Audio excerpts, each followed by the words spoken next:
सुबह सुबह का सबसे बड़ा सवाल, आज नाश्ते में क्या बनाए। अगर आप भी रोज इस कंफ्यूजन से गुजरते हो ना, तो आज मैं लेके आई हूँ एक ऐसी रेसिपी जो सिर्फ सिंपल ही नहीं बल्कि मार्केट जैसी सॉफ्ट और स्पॉन्जी इडली बनेगी, बिना किसी गड़बड़ के, बिल्कुल पहली बार में परफेक्ट। ये कोई शॉर्टकट नहीं है, ये एक टेस्टेड और ट्रस्टेड रेसिपी चावल, उड़द दाल और पोहे से बनी, जो घर पे भी एग्जैक्टली साउथ इंडियन होटल जैसी इडली का टेक्सचर देगी, सॉफ्ट क्लाउड जैसी मेल्ट इन माउथ। बच्चों का टिफिन हो या ऑफिस का लंच, ये इडली ना हर जगह फिट और हिट है। जब भी दिमाग ब्लैंक हो और समझना है कि नाश्ते में क्या बनाएं, तो बस इस रेसिपी को अपने डेली ब्रेकफास्ट मेन्यू में परमानेंट जगह दे दीजिए। और सबसे खास बात, ये एक ऐसी रेसिपी है ना जो हर बिगनर भी इजीली बना सकता है बिना किसी फेल के। तो रेडी हो जाइए एक ऐसी इडली के लिए जो सिर्फ टेस्ट ही नहीं, आपकी कॉन्फिडेंस को भी डबल कर देगी। चलिए शुरू करते एकदम सॉफ्ट, फ्लफी और परफेक्ट इडली बनाने की जर्नी, स्टेप बाय स्टेप, बिना स्किप किए। सबसे पहला और इम्पॉर्टेंट स्टेप है सोकिंग, क्योंकि यही बेस तय करता है कि इडली सॉफ्ट और फ्लफी बनेगी या हार्ड और डेंस।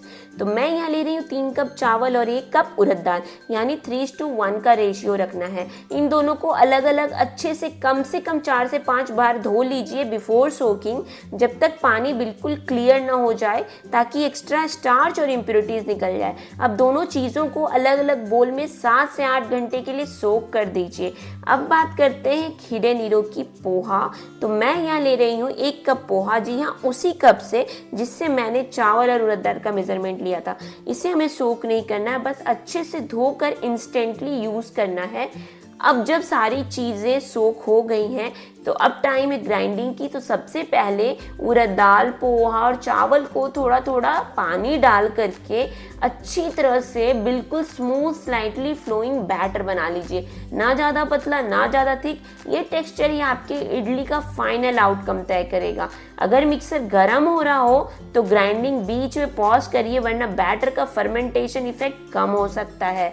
तो याद रखिए 3:1 का रेशियो, अच्छे से धो के ही हमें 7 से 8 घंटे सोक करना है और फिर पोहा को डालना है। ये 3 स्टेप्स मिला के बनाएंगे आपके इडली को मार्केट जैसा सॉफ्ट, स्पॉन्जी और फेल प्रूफ। अब जब बैटर बिल्कुल स्मूथ ग्राइंड हो गया है, तो इसे एक बड़े और गहरे बर्तन में ट्रांसफर कर लीजिए। ध्यान रहे बर्तन में इतनी जगह जरूर हो कि जब फर्मेंटेशन हो तो बैटर ओवरफ्लो ना करे।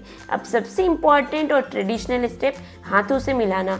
हाँ, आपने सही सुना, हाथों को अच्छे से वॉश करके बैटर को 5 मिनट तक कम से कम अच्छे से मिलाएं। इसका रीज़न, हमारे हाथों की नेचुरल वार्मथ और फ्रेंडली बैक्टीरिया फर्मेंटेशन प्रोसेस को बूस्ट करते हैं।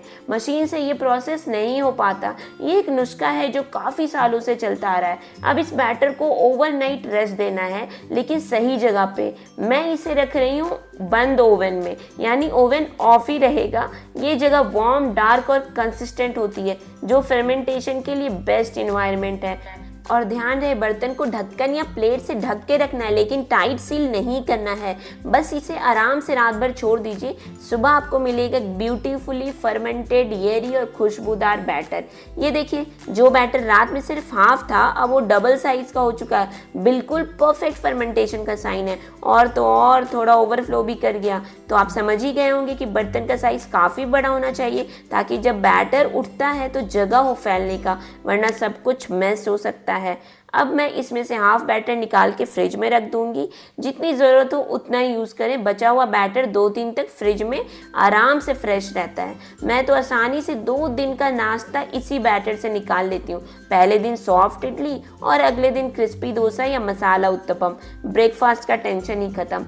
अब इस हाफ बैटर में नमक डाल दीजिए स्वाद के अनुसार, और एक छोटी सी टिप, अगर चाहें तो 1 पिंच बेकिंग सोडा भी डाल सकते हैं। ये इडली को थोड़ा सॉफ्ट और फ्लफी बनाने में मदद करता है। लेकिन अगर आप प्योर फर्मेंटेशन पे भरोसा रखते हैं, तो बिना सोडा के भी रेसिपी परफेक्टली काम करती है। तो चलिए इडली बनाना शुरू करते हैं बिना किसी झंझट के। तो सबसे पहले इडली मोल्ड्स को अच्छे से ग्रीस कर लीजिए। मैं यहाँ थोड़ा सा रिफाइन ऑयल यूज़ कर रही हूँ, आप चाहे तो घी भी ले सकते हैं। इससे क्या होगा ना, आसानी से इडली रिलीज होगी, चिपकेगा बिल्कुल भी नहीं। अब हर कैविटी में बैटर डाल दीजिए, लेकिन ध्यान रहे पूरा भरना नहीं है, थोड़ा सा स्पेस छोड़िएगा क्योंकि स्टीमिंग के टाइम ये बैटर उठता है और फूलेगा। अब चलिए स्टीमर की तरफ। तो पहले से स्टीमर को प्री हीट करना बहुत ज़रूरी है।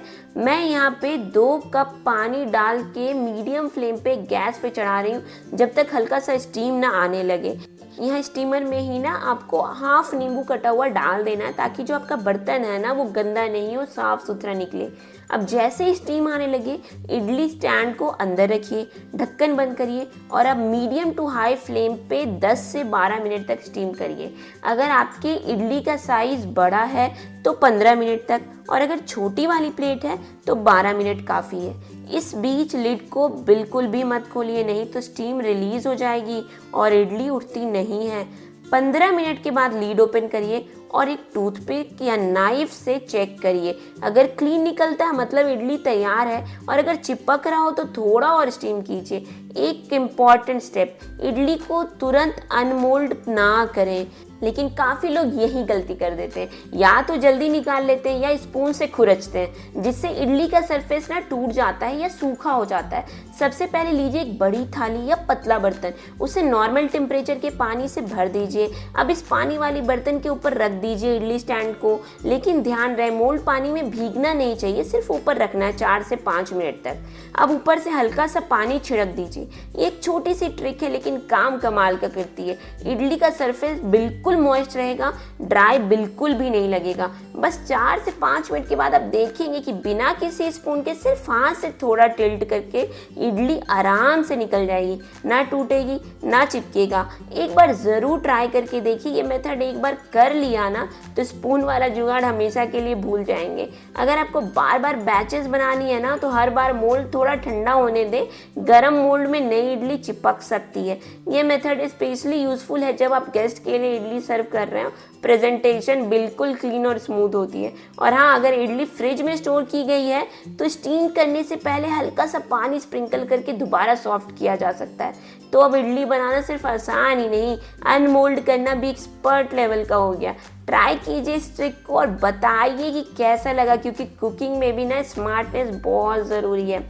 इडली बन के तैयार है तो अब इसके साथ खाने के लिए एकदम यूनिक चटनी बना के तैयार करते हैं। सबसे पहले एक पैन में थोड़ा सा रिफाइंड ऑयल डालिए और उसमें डालिए 1 कप मूंगफली यानी पीनट्स। इसे मीडियम फ्लेम पे 3 से 4 मिनट तक भुनना है जब तक कि हल्का सा ब्राउन और क्रिस्पी ना हो जाए। अब इन भुनी हुई मूंगफली के साथ 1 कप बंगाल ग्राम डालिए। इसे भी मीडियम फ्लेम पे अच्छे से फ्राई कीजिए जब तक हल्का गोल्डन ना हो जाए और एक अरोमा ना आए। जब दोनों अच्छे से फ्राई हो जाए तो इसे एक बोल में निकाल कर ठंडा पानी डाल दीजिए। अब सोचिए पानी क्यों?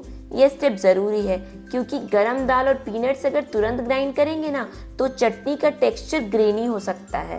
पानी उन्हें कूल करता है और ग्राइंडिंग टाइम पे एक बिल्कुल स्मूथ और क्रीमी पेस्ट बनने में हेल्प करता है। अब हम एक ग्राइंडिंग जार लेंगे और उस ग्राइंडिंग जार में हमें आधा नारियल डाल देना है और 3 से 4 लहसुन, 2 से 3 हरी मिर्च, एक छोटी मुट्ठी हरा धनिया और वो सोक्ड पीनट्स और बंगाल ग्राम। अब थोड़ा थोड़ा पानी डालते हुए इसे एकदम स्मूथ पेस्ट बना लेना है, एकदम फाइन और स्मूथ।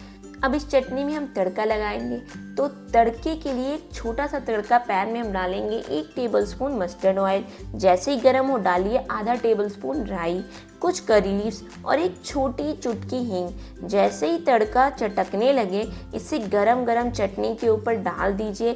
अब डालिए नमक स्वाद के अनुसार और सब कुछ अच्छे से मिक्स करके हो गई तैयार क्रीमी और तीखी चटनी।